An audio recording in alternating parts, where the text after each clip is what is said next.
Assalamualaikum warahmatullahi wabarakatuh. Pada pagi hari ini kita akan melanjutkan materi minggu yang kemarin dan masih dalam himpunan. Pada kesempatan hari ini kita akan membahas mengenai soal cerita dalam menyelesaikan masalah kehidupan sehari-hari. Jadi nanti soal cerita akan diselesaikan dengan menggunakan diagram Venn.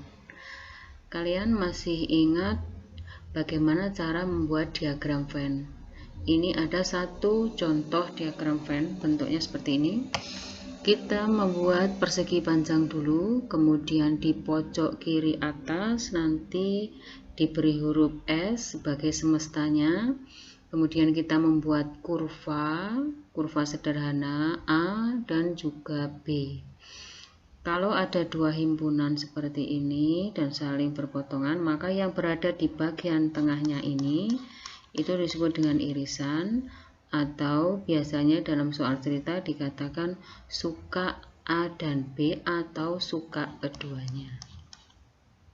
Kemudian untuk yang sebelah kiri untuk kurva A, tapi hanya sebagian ini saja ya, sudah dikurangi dengan ini namanya dalam kalimat soal ceritanya biasanya hanya suka A saja. Sama dengan ini juga sama, hanya pada kurva B sudah dipotong ini. Nah, ini adalah yang suka B saja. Kemudian kalau ada yang berada di luar kurva, maka itu artinya tidak suka A dan B atau tidak suka keduanya. Ini hanya sekilas kita bahas karena ini nanti akan berguna untuk mengerjakan soal-soal yang saya berikan. Langsung pada contoh soal.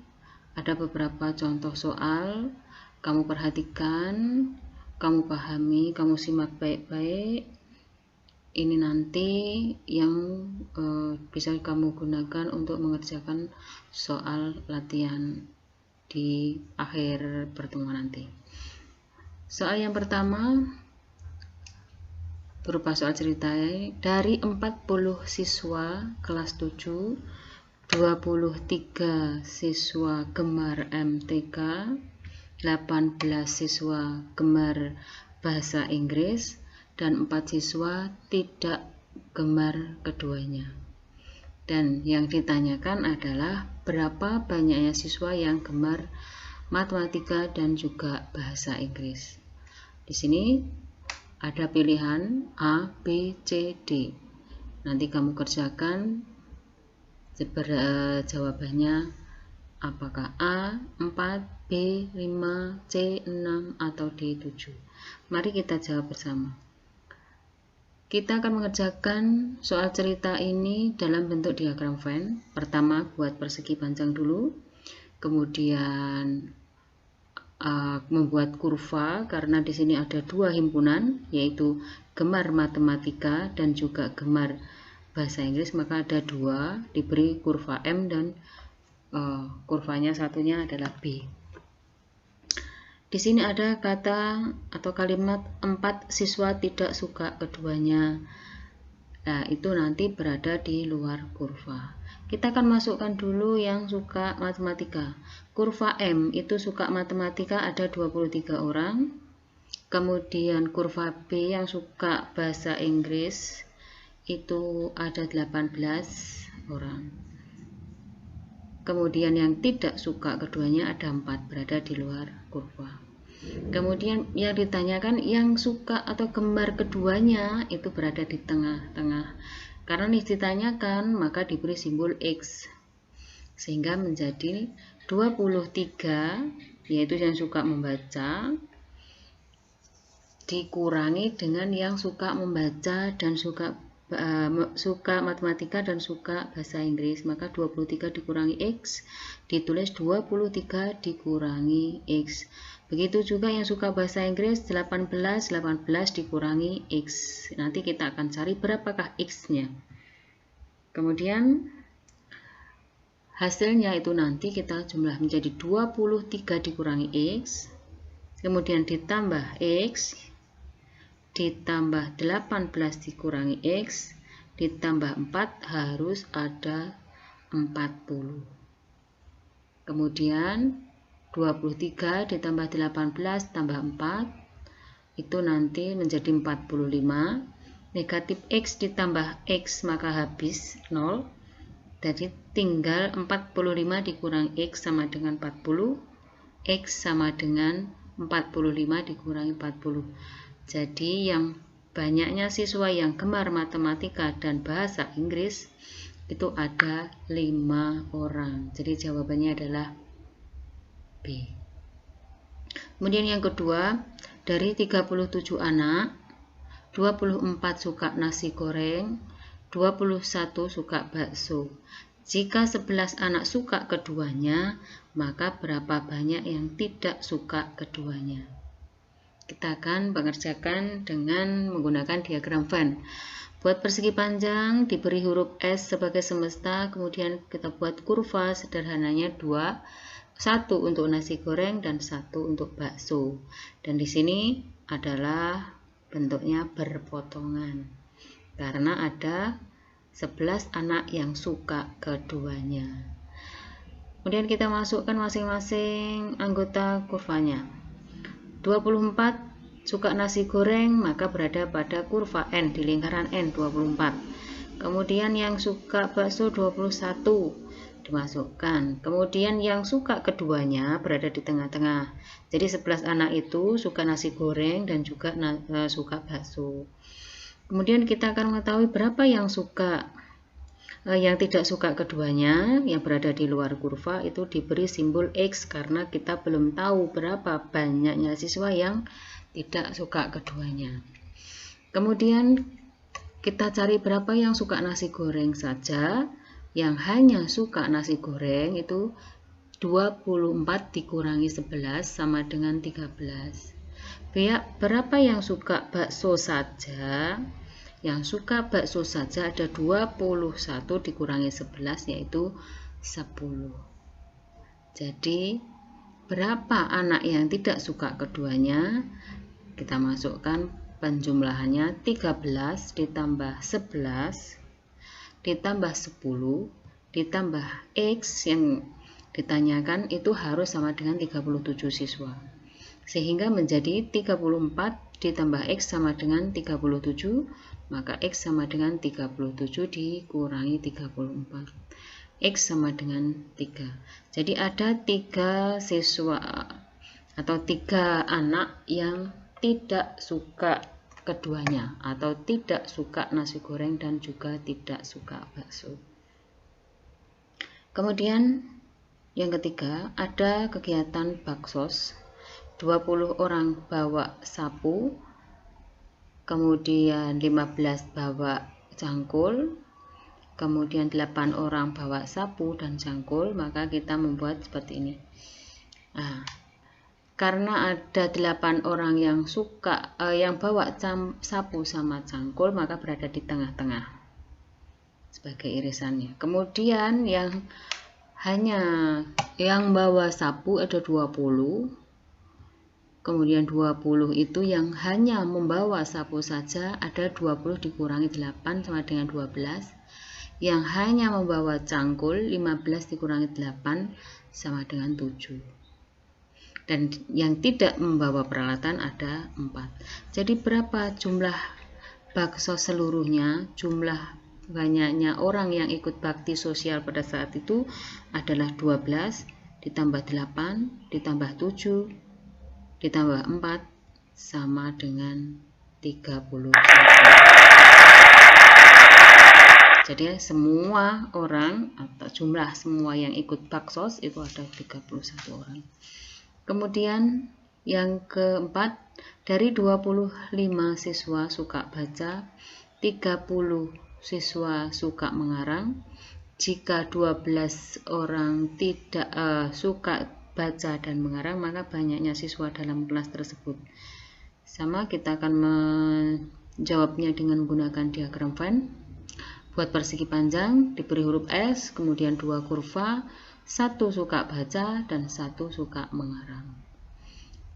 Kemudian yang suka baca ada 25 orang, yang suka mengarang 30 orang, masukkan. Kemudian yang 12 orang suka membaca dan mengarang.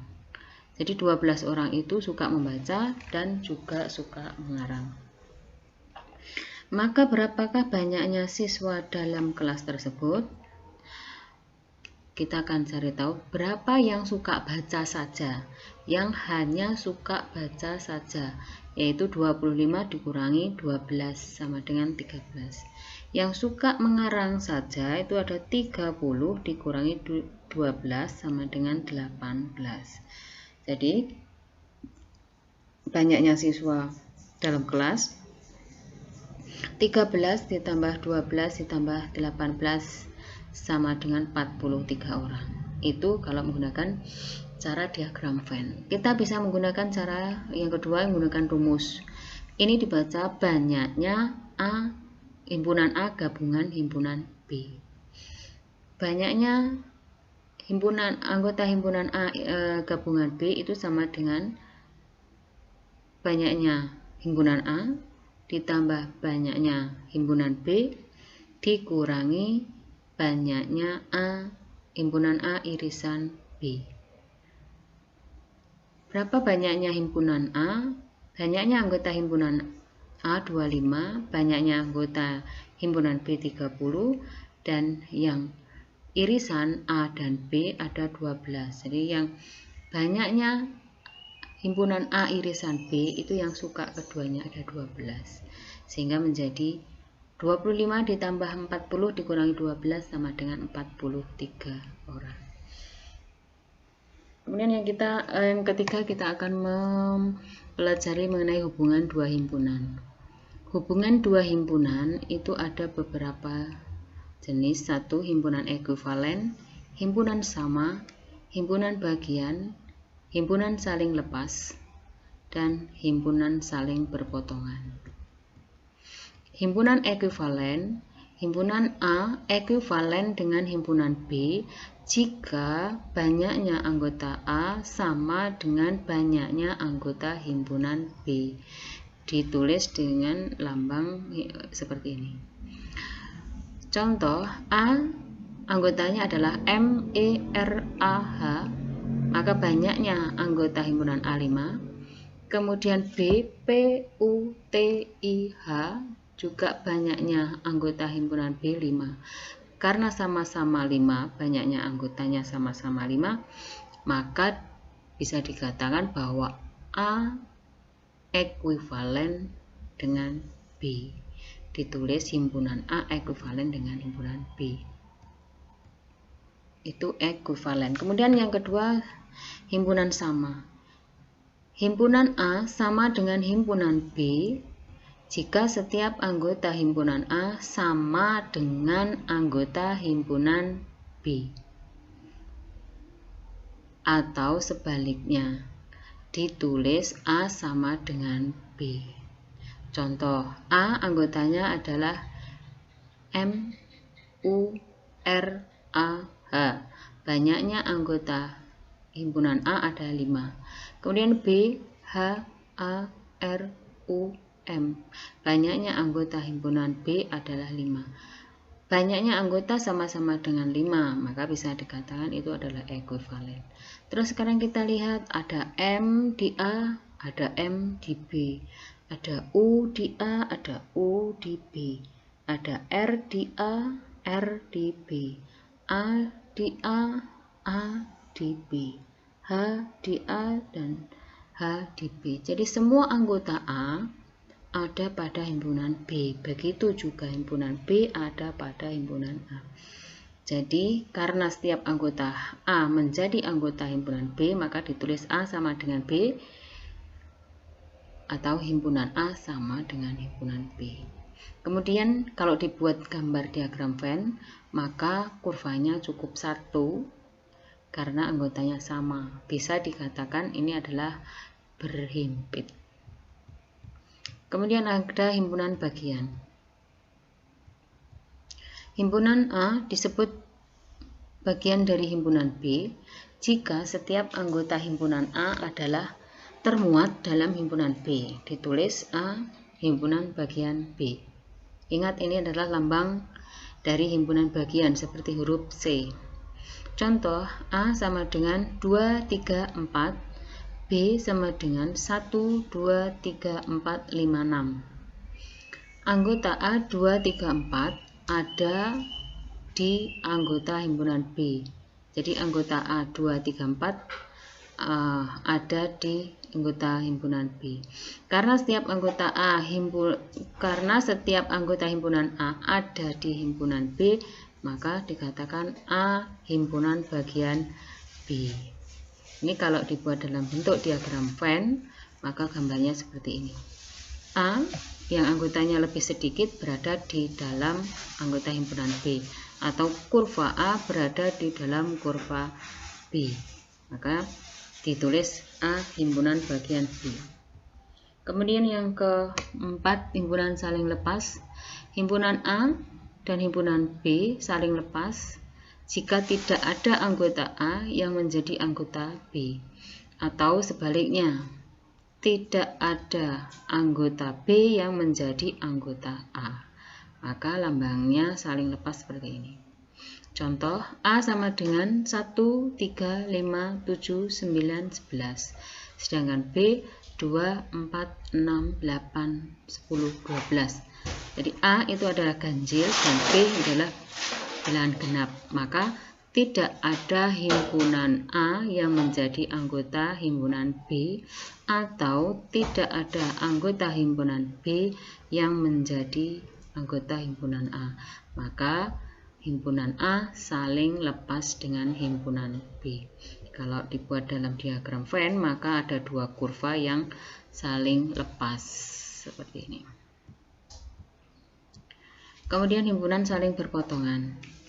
Himpunan A dan B tidak lepas atau berpotongan jika ada anggota A yang menjadi sekutu anggota B. Contoh, A adalah 2, 3, 5, 8, 10. Sedangkan B adalah 3, 5, 7, 9. Kalau kita amati dari himpunan A dan himpunan B, ternyata ada anggota A dan B yang sama, yaitu 3 dan 5. Ada anggota A yaitu 3 dan 5 yang menjadi anggota B, maka A saling berpotongan dengan B. Ditulis A, ini bisa dikatakan irisan.